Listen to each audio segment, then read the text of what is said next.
Last lecture मध्ये आपण एका फायलम बद्दल स्टडी केलं, प्लॅटी हेल्मिंथेस, फ्लॅट बॉडी असणारे जे ॲनिमल्स आहेत त्या ॲनिमल्सला आपण टोटली इन्क्लूड करतो in the phylum platyhelminthes. प्लॅटी हेल्मिंथेसचा ऍक्च्युअली मीनिंग आपण पाहिला होता. These are the animals which have a flat body. So platy means flat and helminth means worm. Worm like structure आहे, आळी आपण ज्याला म्हणतो. त्या worm like structure मध्ये बेसिकली फ्लॅट बॉडी आहे, डॉर्सी वेंट्रली फ्लॅटन्ड टाइपचं स्ट्रक्चर आहे. डॉर्सल सरफेस सुद्धा आणि वेंट्रल सरफेस सुद्धा कम्प्लीटली फ्लॅट असल्यामुळे या वर्म्सला पण कॉमनली फ्लॅट वर्म ही टर्मिनॉलॉजी यूज केली. त्यानंतर प्लॅटी हेल्मिंथेस मध्ये काही इम्पॉर्टंट टर्म ज्या होत्या, जसं आपण प्लॅटी हेल्मिंथेस मध्ये सांगितलं बघा, these are the animals which are acoelomate triploblastic showing blind sac body plan. त्यानंतर पॅरासाइटिक फॉर्म आणि पॅरासाइटिक फॉर्मच्या सोबत फ्री लिव्हिंग फॉर्म सुद्धा आपल्याला यांच्यामध्ये पाहायला मिळतात. पॅरासाइटिक आहे त्याच्यामुळे स्पेसिफिक स्ट्रक्चर किंवा युनिक स्ट्रक्चर त्याच्यामध्ये आपल्याला पाहायला मिळतात, ज्या स्ट्रक्चरला आपण कॉमनली हुक आणि सकर्स कन्सिडर करतो. बरोबर आहे, हुक आणि सकर हे दोन युनिक स्ट्रक्चर बियर करणारे किंवा दोन युनिक स्ट्रक्चर पजेस करणारे ॲनिमल्स आहेत. Hook for the attachment of a body with the host organism, while suckers are used for the absorption of nutrients and food material. Nutrient absorb करायचे, food material absorb करायचे त्या host organism पासून. त्याच्यासाठी सकर्सचा use केला जात आहे. Suckers आपण सांगितलं एक स्ट्रॉ लाइक स्ट्रक्चर आहे. जसं स्ट्रॉचा यूज आपण नारळ पाणी पिण्यासाठी, ज्यूस पिण्यासाठी, उसाचा रस पिण्यासाठी करतो, तसं त्यांच्याकडे सुद्धा स्ट्रॉ लाइक स्ट्रक्चर प्रेझेंट आहे. ज्या स्ट्रॉ लाइक स्ट्रक्चरचा ते यूज करतात for the absorption of nutrient from the host organism. पॅरासाइटिक form मध्ये सुद्धा युनिक फीचर लक्षात ठेवायचे, तिथे ऑर्गॅनिझम्स आर मोस्टली एंडोपॅरासाइट. कोणत्या टाइपचे पॅरासाइट आहेत रे? these are the endoparaasitic organism. Endoparaasite म्हणजे काय? they are present within the body of an host organism. Host ऑर्गॅनिझमच्या बॉडीच्या आतमध्ये प्रेझेंट असतात. पॅरासाइट मध्ये बेसिकली दोन टाइपचे पॅरासाइटिक ऑर्गॅनिझम्स आपल्याला पाहायला मिळतात. त्याच्यापैकी ectoparasite are present outside the body, while endoparasite are present within the body of host organism. एक बॉडीच्या आतमध्ये, एक बॉडीच्या बाहेर आहे. Endo means inside, while ecto means outer side. बरोबर आहे.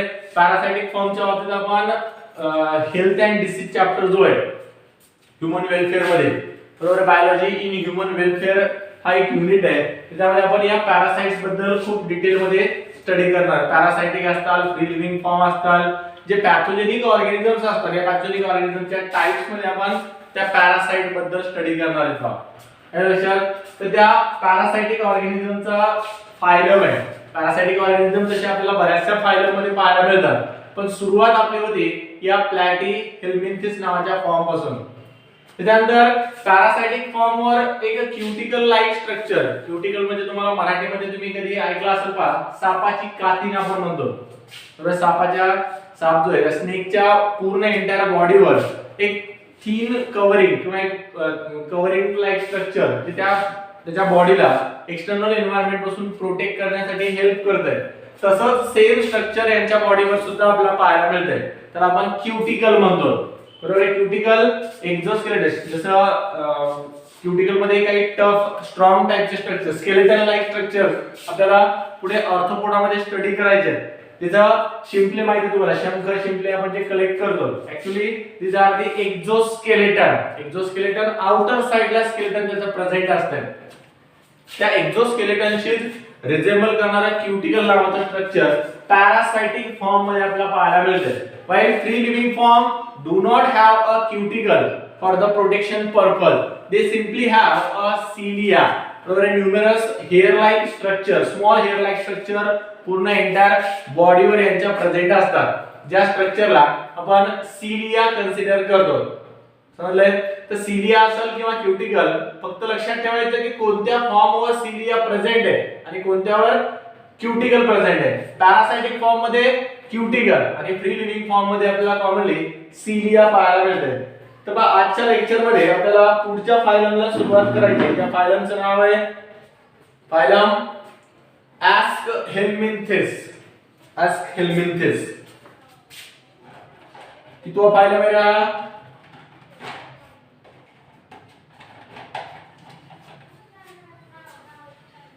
कितवा फायलम? ॲस्कहेल्मिंथिस. पाचवा फायलम आहे. 4 फायलम आपण आतापर्यंत स्टडी केलेले आहेत. आज आपल्याला 5th फायलमला सुरुवात करायची.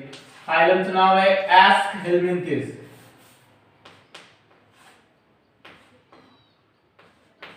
ॲस्कहेल्मिंथिस.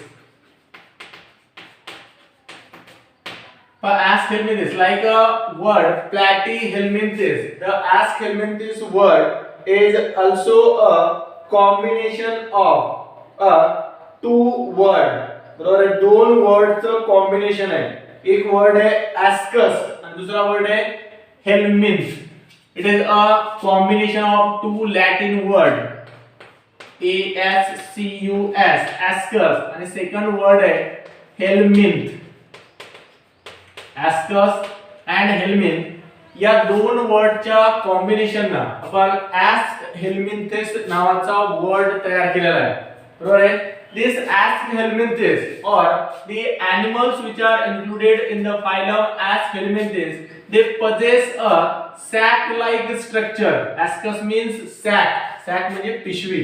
बरोबर आहे. पिशवी म्हणजे सगळ्यांना थैली, झोऱ्याट. तर त्या पिशवीसारखं किंवा सॅक लाईक स्ट्रक्चर यांच्या बॉडीमध्ये आपल्याला पाहायला मिळते. आणि हेल्मिंथचा मीनिंग तर आपल्याला माहित आहे. हेल्मिंथ मीन्स वर्म. सॅक लाईक वर्म और सॅक वर्म सुद्धा कॉमनली या पर्टिक्युलर फायलेरियल वर्म्सला किंवा आपण या ॲस्कहेल्मिंथिस मधल्या एनिमल्सला आपण कन्सिडर करतो. बरोबर आहे. ॲस्कस ज्याचा मीनिंग आहे सॅक आणि हेल्मिंथ ज्याचा मीनिंग आहे वर्म. These animals are very commonly termed as a round worm. जसं प्लॅटीहेल्मिंथिसला आपण फ्लॅट वर्म म्हणलं होतं. बरोबर आहे. फ्लॅट कशामुळे रे? कारण डॉर्सी वेंट्रली, डॉर्सल सरफेस सुद्धा आणि वेंट्रल सरफेस सुद्धा दोन्ही सरफेस त्या पर्टिक्युलर एनिमलचे कंप्लीटली फ्लॅट होते, चपटे होते आणि फ्लॅट स्ट्रक्चर मुळे आपण त्यांना प्लॅटीहेल्मिंथिस हे नाव दिलं. तसं इकडं राऊंड स्ट्रक्चर आहे. बरोबर आहे. राऊंड स्ट्रक्चर असल्यामुळे कॉमनली या पर्टिक्युलर एनिमल्सला किंवा ॲस्कहेल्मिंथिस मधल्या एनिमल्सला आपण राऊंड वर्म सुद्धा कन्सिडर करतो. These animals are very commonly termed as round worm. बरोबर आहे. वर्म म्हणजे आले आणि राऊंड म्हणजे त्यांचं स्ट्रक्चर आहे. या स्ट्रक्चरच्या बेसिसवर आपण यांना राऊंड वर्म ही टर्मिनॉलॉजी यूज करतो. बरोबर आहे. The structure of this animal, structure of This animal is rounded. Rounded type चं स्ट्रक्चर आहे, सर्क्युलर स्ट्रक्चर आहे. That's why they are termed as a round worm. समजले? त्यानंतर common example or common animals which are included in the phylum ॲस्कहेल्मिंथिस. कोणते common animals आहेत पहा. First animal आहे Ascaris. Ascaris. बरोबर आहे. जळू वगैरे तुम्ही कधी नाव ऐकलं असेल पहा. बरोबर आहे. तर त्या टाइपचा हा एनिमल आहे. तेवढा लार्ज नाही, खूप स्मॉल आहे. ॲस्कॅरिस. त्याच्यानंतर उकेरिया आणि असायक्लोस्टोमा. ओकेरिया किंवा उकेरिया सुद्धा जर आपण कन्सिडर करतो. उकेरिया. त्याच्यानंतर असायक्लोस्टोमा. ASYCLOSTOMA. असायक्लोस्टोमा. बरोबर आहे. उकेरिया बँक्रॉफ्टी. पुढे आपण हेल्थ अँड डिसीज मध्ये या उकेरिया बँक्रॉफ्टी बद्दल आपण स्टडी करणार आहे. त्यानंतर फायलेरियल वर्म सुद्धा आपल्याला स्टडी करायचे आहे. तर डिफरंट टाइपच्या एनिमल्स आहेत जे आपल्यासाठी हार्मफुल आहेत. ते आपल्याला काही स्पेसिफिक डिसीजेस कॉज करतात. बरोबर आहे. अॅमिबायसिस, एंटामिबा हिस्टोलिटिका जसं आपण स्टडी करतो या पॅरासाइट्स मध्ये, सॉरी प्रोटोझोआ मध्ये. तसं हे सुद्धा वेगवेगळ्या टाइपचे डिसीजेस आपल्याला रिंगवर्म असेल, राऊंडवर्म असेल या टाइपचे डिसीजेस कॉज करणारे काही एनिमल्स आहेत. एक्झाम्पल मध्ये लक्षात ठेवा ॲस्कॅरिस एक आहे. त्याच्यानंतर ॲस्कॅरिस नंतर उकेरिया किंवा त्याला वॉकेरिया सुद्धा कन्सिडर करतात. उकेरिया बँक्रॉप्टी. या उकेरिया बँक्रॉप्टी बद्दल आपण 12th मध्ये थोडंसं डिटेल मध्ये स्टडी करणार आहे. आणि असायक्लोस्टोमा नावाचा एक पर्टिक्युलर ॲनिमल आहे जो सुद्धा आपण याच सेम फायनल मध्ये इन्क्लूड करतो. त्यानंतर पहा, जसं आपण प्लॅटीहेल्मिंथिसच्या बाबतीत पाहिलं होतं, most of the animals which are included in the phylum Platyhelminthes are parasitic form. Very few are free living. बरोबर आहे. खूप कमी नंबर मध्ये फ्री लिव्हिंग टाइपचे आपल्याला ॲनिमल्स प्लॅटीहेल्मिंथिस मध्ये पाहायला मिळाले होते. तसंच सेम स्ट्रक्चर किंवा सेम कन्सेप्ट सेम टर्म आपल्याला इथं सुद्धा अप्लाय करता येते. Mostly these organisms are parasitic. Mostly parasitic organism. Very few organisms in the phylum Aschelminthes are free living. Heterotrophic type चा mode of nutrition exhibit करणारे. Very few are free living. Free living म्हणजे कसे रे, जसं आपलं structure जर आपण पाहिला, आपला मोड ऑफ न्यूट्रिशन जर पाहिला, तर आपण स्वतः heterotrophic mode of nutrition exhibit करतो. आपण आपल्या फूड मटेरियलसाठी जे फूड मटेरियल आपण इंजेस्ट करतो किंवा अन्न जे आपण खातो, हे फूड मटेरियल डिराइव्ह करण्यासाठी आपण आयदर प्लांट वर किंवा एखाद्या ॲनिमल वर डिपेंड आहे. तसं हे ॲनिमल सुद्धा दुसऱ्या ॲनिमल वर त्यांच्या फूड मटेरियल साठी डिपेंड आहे. ॲनिमल्स मध्ये आपल्याला कम्प्लिटली हिट्रोट्रॉपिक टाइपचं मोड ऑफ न्यूट्रिशन पाहायला मिळतंय. या हिट्रोट्रॉपिक मोड ऑफ न्यूट्रिशन मध्ये पॅरासाइटिक मोड एक युनिक हेटेरोट्रॉपिक रिप्रोडक्शनचा मोड आहे, सॉरी न्यूट्रिशनचा मोड आहे. आता हेटेरोट्रॉपिक मोड ऑफ न्यूट्रिशन मध्ये तो ऑर्गॅनिझम ऑलवेज फ्री फॉर्म मध्ये असलच असं काही कंपल्सरी नाही. त्याचं न्यूट्रिएंट डिराइव्ह करण्यासाठी किंवा त्यांचं फूड मटेरियल डिराइव्ह करण्यासाठी this organism may remain attached with the host organism. Attachment or attached with the host organism for the absorption of nutrient or for to getting a food material. त्याचा food material मिळवण्यासाठी तो त्या host organism सोबत directly काय असू शकते, attach सुद्धा असू शकते किंवा एखाद्या ऑर्गॅनिझम पासून फ्री फॉर्म मध्ये राहून सुद्धा न्यूट्रिएंट डिराइव्ह करू शकते. जसं एक्झाम्पल जर आपण पाहिलं तर स्वतः ह्यूमन बीइंग हेटेरोट्रॉपिक आहे आणि आपण हेटेरोट्रॉपिक ऑर्गॅनिझम डायरेक्टली प्लांट सोबत जाऊन अटॅच होत नाही. प्लांट पासून फ्रूट खायचं जायला झाडाला जाऊन फ्रूट खायला तसं करतो का आपण नाही. आपण पॅरासाइटिक नाही, आपण फ्री फॉर्म मध्ये फ्री लिव्हिंग टाइपचे हेटेरोट्रॉपिक ऑर्गॅनिझम्स आहेत जे ऑर्गॅनिझम त्या पर्टिक्युलर होस्ट ऑर्गॅनिझम पासून त्यांचं फूड मटेरियल काय करतात, डिराइव्ह करतात. या ऑर्गॅनिझम्स मध्ये एक टिपिकल फीचर आहे ॲनिमलचं भाग, the body of this organism is cylindrical. त्याच्यानंतर सिलेंड्रिकल असून थ्रेड लाइक आहे, cylindrical thread like circular in cross section, hence they are very commonly called as a roundworm.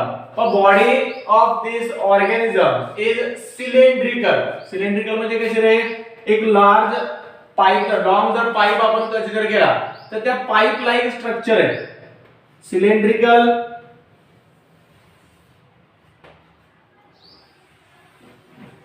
Means long pipe like structure आपल्याला ऑर्गॅनिझमच्या बॉडीमध्ये पाहायला मिळते. या pipe like जसं पाइपचं structure आपण पाहतो, इनर साइडला पूर्ण काय रे, एम्प्टी कॅव्हिटी प्रेझेंट आहे आणि आउटर साइडला त्यांची बॉडी वॉल असतात. Outer side consisting of a body wall which enclose a empty cavity which is termed as a sac. बरोबर, इथे कॅव्हिटी म्हणत नाही, सॅक लाइक स्ट्रक्चर आपण सांगितलं. This empty cavity inside the body is termed as a sac. बरोबर, empty cavity. त्यानंतर empty cavity enclose केलेली body wall ना. आता याच पर्टिक्युलर ऑर्गॅनिझमचा जर आपण सेक्शन घेतला, if we take a cross section of a cylindrical structure, we will observe a circular structure आहे आणि या सर्क्युलर स्ट्रक्चरनं लाईन केलेली आतमधली sac like structure, body wall.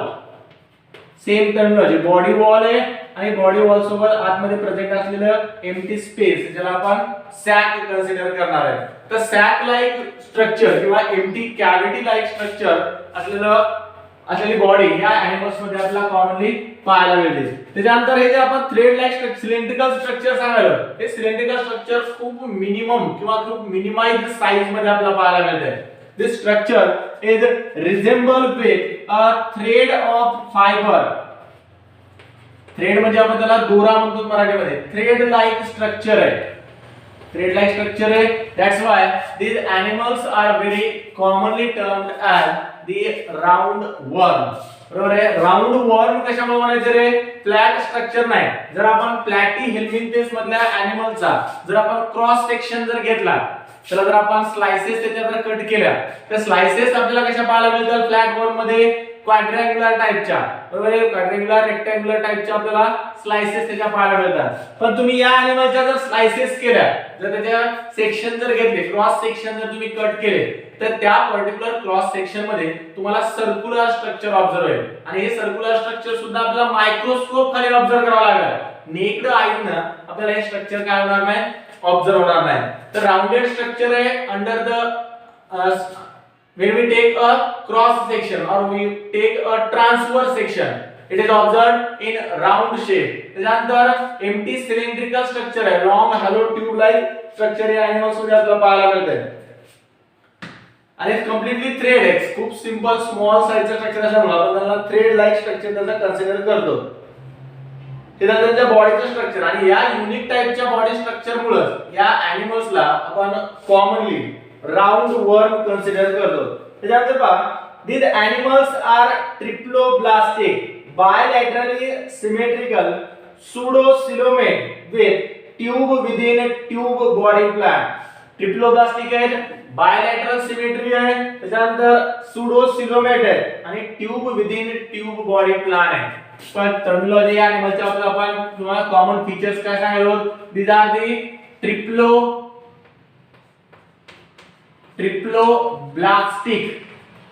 Triploblastic टाइपचे एनिमल्स आहेत. त्यानंतर ट्रिप्लोब्लास्टिक असून pseudocoelomate आहे, pseudocoelomate आहे आणि pseudocoelomate असून tube within the tube body plan exhibit करतात. बरोबर आहे. Triploblastic, pseudocoelomate and tube within a tube body plan. Symmetry यांच्यामध्ये, सिमेट्री आतापर्यंत आपण रॅडियल सिमेट्री स्टडी केली, पण ह्या एनिमल्स मध्ये आपल्याला एक युनिक टाइपची सिमेट्री पाहायला मिळते. That is these animals are bilaterally symmetrical animals. Bilaterally symmetrical म्हणजे काय? एकाच सेम पोझिशन वरून, एकाच प्लेन वरून, एका सिंगल प्लेन वरून आपल्याला या एनिमल्सला दोन इक्वल हाफ मध्ये किंवा टू आयडेंटिकल हाफ मध्ये आपल्याला त्याला डिवाइड करता येते. सिंगल प्लेन पासून मल्टिपल प्लेन पासून जर करता येत असेल तर त्याला आपण रॅडियली सिमेट्रिकल एनिमल कन्सिडर करतो. But these animals can be divided into a two identical half from a single plane. Triploblastic मध्ये आपण सांगतो animals which possess or which bear a three germinal layer. तीन जर्मिनल लेयर प्रेझेंट आहेत. पण त्यामध्ये असतात तीन जर्मिनल लेयर, एक्टोडर्म, मेसोडर्म आणि एंडोडर्म. तीनही जर्मिनल लेयर प्रेझेंट असलेले किंवा तीनही जर्मिनल लेयर बियर करणारे एनिमल्स आहेत. pseudocoelomate आहेत. These animals have pouches of coelom within the body wall. त्यांची जी बॉडी वॉल आहे, this body wall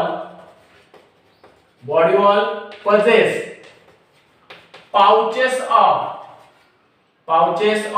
a coelom or body cavity. पूर्ण बॉडी मध्ये आपल्याला सिंपली पाउच पाहायला मिळतात किंवा पॉकेट्स आपल्याला पाहायला मिळतात. ते बियर और ते पजेस पॉकेट्स ऑफ, कशाचे पॉकेट्स आहेत रे? एम्प्टी कॅव्हिटीचे किंवा सिलोमचे. या सिलोमला आपण ऍक्च्युअली बॉडी कॅव्हिटी किंवा एम्प्टी कॅव्हिटी कन्सिडर करतो. त्यानंतर बॉडी प्लान जर पाहिलं तर बॉडी प्लान ऍडव्हान्स टाइपचा आहे. They possess a tube within tube body plan. Larger tube एक, त्या लार्जर ट्यूब मध्ये इन्क्लूड केलेली स्मॉलर ट्यूब, अशा दोन हॉलो स्ट्रक्चर. एक लार्जर ट्यूब मध्ये आपण सांगतो त्यांची बॉडी जी आहे, त्या बॉडी मध्ये जे एम्प्टी कॅव्हिटीज आहेत ती लार्ज ट्यूब आहे आणि आतमध्ये पुन्हा स्मॉल साइजची ट्यूब, एक स्मॉलर ट्यूब प्रेझेंट आहे, ज्या स्मॉलर ट्यूबला आपण त्यांची डायजेस्टिव्ह सिस्टम कन्सिडर करतो. तर पुढे आपण पाहू. But they exhibit a higher level of body organisation, higher level of body organisation किंवा त्याला आपण बॉडी प्लॅन कन्सिडर करतो. आणि सिमेट्रीच्या बाबतीत आपण सांगालो दिस एनिमल बेसिकली एक्झिबिट और दे शो अ बायलॅटरल सिमेट्री. बायलॅटरल सिमेट्री मध्ये सिंपली एक घरासारखं स्ट्रक्चर जर आपण पाहिलं त्या घराला फक्त आपल्याला एकाच सेम हाफ पासून, एकाच सेम प्लेन पासून दोन आयडेंटिकल हाफ मध्ये डिवाइड करता येते. From the centre of the house, हाऊसच्या सेंटर मधून फक्त अर्धा दरवाजा एकाला, अर्धा दरवाजा दुसऱ्याला, एक खिडकी याला, एक खिडकी त्याला, बरोबर आहे. आणि जागा अर्धी अर्धी वाटून घ्यायची. वाटण्याकडे काय होणार सर, अर्धा अर्धा वाटून द्यायला. तर bilateral symmetry, these animals exhibit a bilateral symmetry. Bilateral symmetry म्हणजे काय, दोन आयडेंटिकल हाफ तयार करायचे. एक त्याच्या आपण राईट आणि लेफ्ट साइड जर कन्सिडर केले तर राईट आणि लेफ्ट साइड मध्ये दोन एक्झॅक्टली सेम किंवा एक्झॅक्टली आयडेंटिकल पार्ट्स आपल्याला तयार करायचे. हे एक्झॅक्टली सेम आयडेंटिकल पार्ट तयार करणं पॉसिबल आहे या एकाच सिंगल प्लेन पासून. आपण या साइडनं किंवा या साइडनं आपण त्याला दोन आयडेंटिकल हाफ मध्ये डिवाइड करू शकत नाही. जर तुम्हाला दोन आयडेंटिकल हाफ तयार करायचे असेल तर हा सिंगल एकच प्लेन आहे, ज्या प्लेन पासून दोन पार्ट मध्ये आपल्याला त्यांना डिवाइड करता येते. तर यांचं जे सिलेंड्रिकल स्ट्रक्चर आहे त्या सिलेंड्रिकल स्ट्रक्चरला आपण एक्झॅक्टली या सेंटर मधून, बरोबर आहे, from the centre of the cylinder this structure can be divided into a two identical half, बरोबर आहे. आणि दोनच आयडेंटिकल हाफ मध्ये सेम प्लेन पासून आपल्याला डिवाइड करता आले, त्यामुळे आपण या टाइपच्या सिमेट्रीला रॅडियल सिमेट्री कन्सिडर करतो. This animal can be divided, it can be divided into two identical half, into two identical half from the single plane. एकाच सिंगल प्लेन पासून फक्त आपल्याला काय करता येते, या एनिमल्सला दोन आयडेंटिकल हाफ मध्ये डिवाइड करता येते. जर मल्टिपल साइड पासून किंवा मल्टिपल प्लेन वरून जर आपल्याला यांना दोन पार्ट मध्ये डिवाइड करता येत असतं तर या टाइपच्या सिमेट्रीला आपण रॅडियल सिमेट्री कन्सिडर केलं असतं, बरोबर आहे. त्यानंतर पहा आपण जे एक रेजिस्टंट स्ट्रक्चर प्लॅटीहेल्मिंथेस मध्ये सांगितलं तसंच सेम टाइपचं एक रेजिस्टन्स प्रोव्हाइड करणारं किंवा प्रोटेक्शन प्रोव्हाइड करणारं स्ट्रक्चर या एनिमल्स मध्ये सुद्धा आपल्याला पाहायला मिळते, ज्याला आपण क्युटिकल कन्सिडर करतो. The body of this animal is covered by the tough and resistance cuticle. Cuticle present है outer side ला. Body is covered by the tough and resistance cuticle. Cuticle म्हणजे काय, आपण काल सांगितलंय आउटर कव्हरिंग आपण त्याला कन्सिडर करतो. बॉडीच्या बाहेरच्या साइडची कव्हरिंग आहे, जी कव्हरिंग टफ आहे आणि रेजिस्टन्स प्रोव्हाइड करते.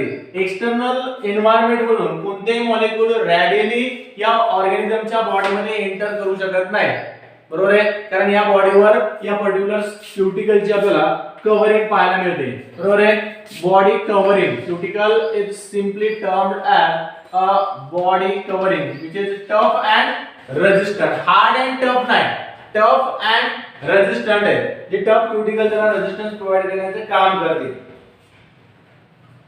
त्यानंतर बॉडी वॉल्स मध्ये बेसिकली आपल्याला एकाच सिंगल टाइपच्या मसल्स पाहायला मिळतात, बरोबर आहे. The body wall is provided with a circular muscles, longitudinal muscle, circular muscles नाही.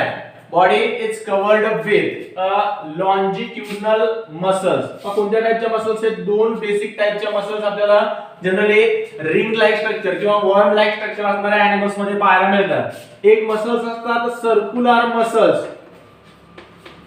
सर्क्युलर मसल्स एक आहेत आणि सर्क्युलर मसल्स सोबत लॉन्जिट्युडिनल मसल्स एक आहेत. Longitudinal muscles generally muscular system, त्यानंतर स्केलेटन सिस्टम, न्यूरल सिस्टम, ज्या पर्टिक्युलर फायलम पासून स्टार्ट वाले किंवा इनिशिएट वाले तो फायलम आहे, फायलम ऍस्क हेल्मेंथेस. याच्या अगोदरच्या फायलमध्ये डायजेस्टिव्ह सिस्टम पूर्ण एंटायर स्ट्रक्चर आपल्याला खूप प्रिमिटिव्ह टाइपचे पाहायला मिळतात. पण ह्या फायलपासून neural system, muscular system, skeletal system या ज्या ऑर्गन सिस्टम्स आहेत, युनिक टाइपचे जे स्ट्रक्चर्स आहेत, हे युनिक टाइपचे स्ट्रक्चर डेव्हलप व्हायला सुरुवात झाली. आता या एनिमल्स मध्ये बेसिकली एकाच टाइपच्या मसल्स प्रेझेंट आहेत. जनरली बाकीचे ज्या वर्म्स आपण पुढे स्टडी करणार आहे, either this worms are included in the phylum Arthropoda और एनिलिडा. आर्थ्रोपोडा फायलम मध्ये सुद्धा काही वर्म आपल्याला स्टडी करायचे आहेत आणि एनिलिडा फायलम मध्ये सुद्धा. पण आर्थ्रोपोडा आणि एनिलिडा फायलम मधल्या वर्म्स मध्ये आपल्याला या दोन्ही टाइपच्या मसल्स पाहायला मिळतात, सर्क्युलर मसल्स सुद्धा आणि लॉन्जिट्युडनल मसल्स सुद्धा. But the phylum aschelminthes possess only a longitudinal muscle. longitudinal म्हणजे ज्या पूर्ण त्याच्या ट्यूब लाइक स्ट्रक्चर आहे किंवा सिलेंड्रिकल स्ट्रक्चर आहे, या एंटायर सिलेंड्रिकल स्ट्रक्चर मध्ये through out the body run करणाऱ्या, पूर्ण एंटायर बॉडी मध्ये रन करणाऱ्या मसल्स आहेत. these muscles are basically involved in the locomotion and movement. या पर्टिक्युलर एनिमल्स मध्ये आपल्याला मूवमेंट पाहायला मिळते. कम्प्लीटली मोटाईल टाइपचे ऑर्गॅनिझम्स आहेत आणि मूवमेंट कशी करतात, जे लॉन्जिट्युडनल मसल्स आहेत, या लॉन्जिट्युडनल मसल्स मध्ये एनर्जीचा यूज करून, एटीपीचा यूज करून कॉन्ट्रॅक्शन आणि रिलॅक्सेशन कॉमनली फॉलो केला जाते. या सेम कॉन्ट्रॅक्शन आणि रिलॅक्सेशन ना मसल्स मूव्ह करतात आणि मसलची मूवमेंट झाल्यामुळे पूर्ण एंटायर बॉडी या ऑर्गॅनिझमची मूवमेंट मूव्ह झालेली आपल्याला ऑब्झर्व होते. समजलंय? तर काय येते general features of the phylum aschelminthes. लिहून घ्या, एवढे बाकीचे पॉइंट आपण राहिलेले लगेच स्टडी करू. डायजेस्टिव्ह सिस्टम स्टडी करायची, न्यूरल सिस्टम स्टडी करायची आणि रिप्रोडक्शन एक स्टडी करायचं आहे.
झाले का रे?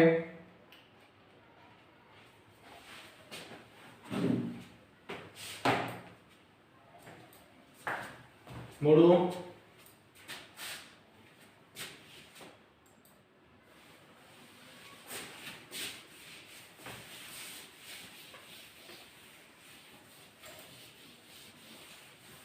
नंतर आपण डायजेस्टिव्ह सिस्टम जर आपण या एनिमल्स मध्ये पाहिले, digestive system is well developed.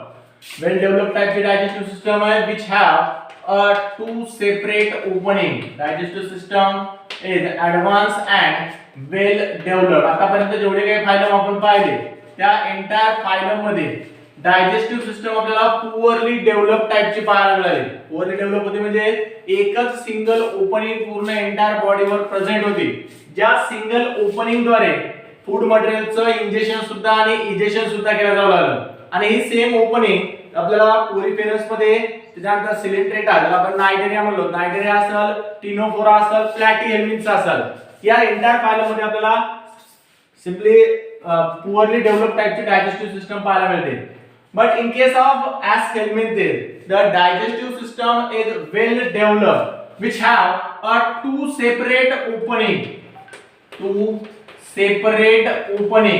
दोन सेपरेट ओपनिंग्स आहेत, दोन्ही ओपनिंग दोन अपोजिट साइडला प्रेझेंट असतात.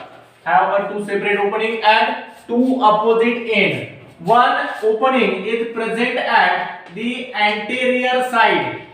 anterior side जी आहे या अँटेरियर साइडला एक ओपनिंग आहे आणि त्याच्यासोबत सेकंड ओपनिंग जी आहे ती second opening is present at the posterior side. Generally, the opening which is present at anterior side is acting as a mouth which is used for the ingestion of food material. बरोबर आहे. न्यूट्रिएंटची त्यांची जी requirement आहे, एनर्जीची जी requirement आहे, ती एनर्जीची requirement fulfil करण्यासाठी nutrient derive करतात आणि हे न्यूट्रिएंट डिराइव्ह करण्याचं काम एका ओपनिंग द्वारे जी अँटेरियर साइडची ओपनिंग आहे त्या ओपनिंग द्वारे फूड मटेरियल ऍब्सॉर्ब केलं जातं. Injection of food material while the egestion or the removal of a waste product it takes place with the help of a posterior opening which is commonly termed as the anus. बरोबर आहे. एनस present आहे आणि एनस सोबत mouth सुद्धा present आहे. अशा दोन सेपरेट ओपनिंग जर डायजेस्टिव्ह सिस्टमवर प्रेझेंट असतात, ज्या दोन सेपरेट ओपनिंग द्वारे एका ओपनिंगचा फूड मटेरियलच्या इंजेक्शन साठी आणि एका ओपनिंगचा फूड मटेरियलच्या इजेक्शन साठी यूज केला जात असेल, त्या टाइपच्या डायजेस्टिव्ह सिस्टमला आपण वेल डेव्हलप्ड डायजेस्टिव्ह सिस्टम कन्सिडर करतो. Generally the digestive system is very commonly termed as elementary canal. Elementary canal सुद्धा आपण त्याला कन्सिडर करतो. ज्या एलिमेंटरी कॅनल मधून फूड मटेरियल आतमध्ये पास केलं चाललंय, कॅनल मधून पास होत शेवटी अनडायजेस्टेड फूड मटेरियल आपण इजेस्ट करायला किंवा बॉडीच्या बाहेर रिमूव्ह करायला. तर फूड मटेरियल इंजेस्ट करण्यासाठी अँटेरियर साइडला माउथ आहे आणि पोस्टेरियर साइडला अनडायजेस्टेड फूड मटेरियल किंवा वेस्ट प्रोडक्ट जे या वेस्ट प्रोडक्टला रिलीज करण्यासाठी एक सिंपल ओपनिंग आहे जिला आपण एनस कन्सिडर करतो. त्यानंतर पहा माउथ आणि एनस नंतर यांच्यामधली नर्व सिस्टम जर आपण पाहिले, न्यूरल सिस्टम जर पाहिले तर पुअरली डेव्हलप्ड टाइपची न्यूरल सिस्टम आहे. It have only a nerve ring and nerve generally for the purpose of control and coordination within the various organ system which are present inside the body of a platyhelminth. प्लॅटीहेल्मिन्थ मध्ये त्यांची जी body आहे या body मध्ये आपल्याला organ system लेवलचं organisation पाहायला मिळते आणि या ज्या ऑर्गन सिस्टम्स आहेत या ऑर्गन सिस्टम मध्ये प्रॉपर कोऑर्डिनेशन मेंटेन करण्यासाठी to maintain the proper coordination between the various system these organisms have a nerve ring. Circular ring म्हणजे सर्क्युलर टाइपचं स्ट्रक्चर आहे. बरोबर आहे.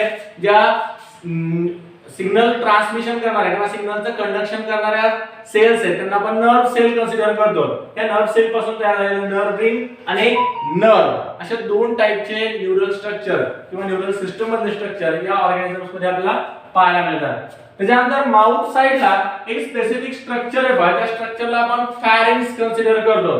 फॅरिंक्स is also well developed in a platyhelminth. पण फॅरिंगची development असेल, माउथची डेव्हलपमेंट असेल, या अगोदरच्या फायलमध्ये आपल्याला हे काही स्ट्रक्चर पाहायला मिळालं नाही. But from this phylum we should deal with all this structure. Muscular structure असेल किंवा मस्क्युलर सिस्टम असेल, न्यूरल सिस्टम असेल, डायजेस्टिव्ह सिस्टम असेल, एंटायर स्ट्रक्चर्स आपल्याला इथून पुढच्या सगळ्या फायलम मध्ये पाहायला मिळतात. तर नर्व रिंग आणि नर्व प्रेझेंट आहेत एलिमेंटरी न्यूरल सिस्टम मध्ये. त्यानंतर डायजेस्टिव्ह सिस्टम मध्ये फॅरिंक्स आणि लॅरिंक्स इसोफॅगस वगैरे स्ट्रक्चर आपण पुढे ज्यावेळेस रेस्पिरेटरी सिस्टम स्टडी करतो त्यावेळेस आपल्याला हे सगळ्या गोष्टी लक्षात येतात. तुमच्या 11th मध्ये तो चॅप्टर आहे. तर फॅरिंक्सची प्रॉपर डेव्हलपमेंट या फायलमध्ये आपल्याला पाहायला मिळते. त्यानंतर पहा एक आणखी पॉइंट या ॲनिमलच्या बाबतीत किंवा ऍस हेल्मिथच्या बाबतीत जो इम्पॉर्टंट तुम्हाला लक्षात ठेवायचा आहे, reproduction. Generally these animals reproduce by sexual mode of reproduction. Sexual reproduction reproduce करतात.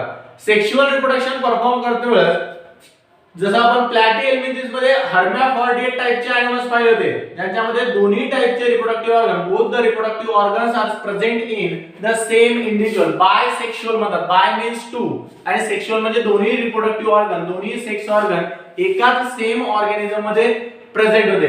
तसं इकडं सेक्शुअल डायमॉर्फिझम आपल्याला पाहायला मिळते. Beside the bisexuality the unisexual organism are found in the phylum aschelminthes. Unisexual टाइपचे बरोबर आहे. Single organism possess a single reproductive organ, एका ऑर्गॅनिझम कडे एकच reproductive organ. Unisexuality is common in aschelminthes. त्याच्यानंतर युनिसेक्सुअलिटी मध्ये एक जो ॲस्कॅरिस नावाचा जो पर्टिक्युलर आपण ॲनिमल सांगितला, this ascaris possess a or it exhibit a sexual dimorphism. Ascaris नावाचा जो ऑर्गॅनिझम आहे, या Ascaris मध्ये आपल्याला सेक्शुअल डायमॉर्फिझम पाहायला मिळते. ज्या सेक्शुअल डायमॉर्फिझम मध्ये एकाच सेम इंडिव्हिज्युअलच्या पॉप्युलेशन मध्ये दोन टाइपचे ऑर्गॅनिझम किंवा दोन टाइपचे इंडिव्हिज्युअल्स आपल्याला पाहायला मिळतात. एक इंडिव्हिज्युअल आहे मेल आणि दुसरा आहे फिमेल. जनरली पण मेल आणि फिमेल मध्ये डिफरन्शिएशन जर करायचं असेल तर खूप इंटरेस्टिंग पॉइंट दिलेला आहे पहा. Generally the female is larger than the male. आपल्यामध्ये सुद्धा बऱ्याच वेळेस तसं असतंय. बरोबर आहे. जिल्ह्यापेक्षा तालुका मोठा असते. नवरदेव पाहिलं तर एवढं एवढं आहे, नवरी पाहिलं तर अडवी उभी सारखी लांबी उभी रुंदी क्षेत्रफळ काढता येतं. तर मेल आणि फिमेल मध्ये जर आपल्याला डिफरन्शिएशन करायचं असेल तर डिफरन्शिएशन सिम्पली त्यांच्या साईजच्या बेसिसवर आणि त्यांचा जो टर्मिनल पार्ट आहे, बरोबर आहे, टॅपर्ड एंड जे या टॅपर्ड एंड वरून सुद्धा आपल्याला डिफरन्शिएशन करता येते. Generally male is thin and smaller while the female is bigger and fatty in case of Ascaris. Ascaris मध्ये जे सेक्शुअल डायमॉर्फिझम आहे त्या सेक्शुअल डायमॉर्फिझम मध्ये आपल्याला ही कंडिशन पाहायला मिळते. The male organism possess a curved end at the tip which bear a pair of penile setae. Generally reproductive organs यांच्यामध्ये pair मध्ये प्रेझेंट असतात आणि दोन पेनिस किंवा दोन पेनियल सीटे यांच्या टिप वर आपल्याला पाहायला मिळतात आणि थिन बॉडी आहे. आणि फिमेल जर पाहिले तर फिमेल बिगर आहे, थिकर आहे आणि टर्मिनल एंड टॅपर्ड आहे. बरोबर आहे. मेल्स थिन आणि फिमेल लार्जर टाइपचा आपल्याला या ॲस्कॅरिस मध्ये कॉमनली पाहायला मिळतात. आणि मग सेक्शुअल डायमॉर्फिझम एक्झिबिट करतात. म्हणजे सेक्शुअल डायमॉर्फिझम नुसार आपण सांगतो मेल इंडिव्हिज्युअल मेल गॅमेटचं प्रोडक्शन करेल, फिमेल इंडिव्हिज्युअल फिमेल गॅमेटचं प्रोडक्शन करेल, गॅमेटिक फ्युजन होईल, gametic fusion zygote, embryonic development, foetal development, parturition, बरेचशा कंडिशन आपल्याला पुढे पाहायला मिळतात. तर सेक्शुअल डायमॉर्फिझम कॉमन आहे आणि युनिक टाइपचं सेक्शुअल रिप्रोडक्शन आहे. मेल आणि फिमेल दोन डिफरंट टाइपचे ऑर्गॅनिझम्स आहेत. मेल फिमेल मध्ये डिफरन्शिएशन करण्यासाठी a penile of setae and thinner body हे दोन युनिक स्ट्रक्चर आपण यूज करू शकतो. समजले? So that's all about the phylum ॲस्केलिमिंथेस.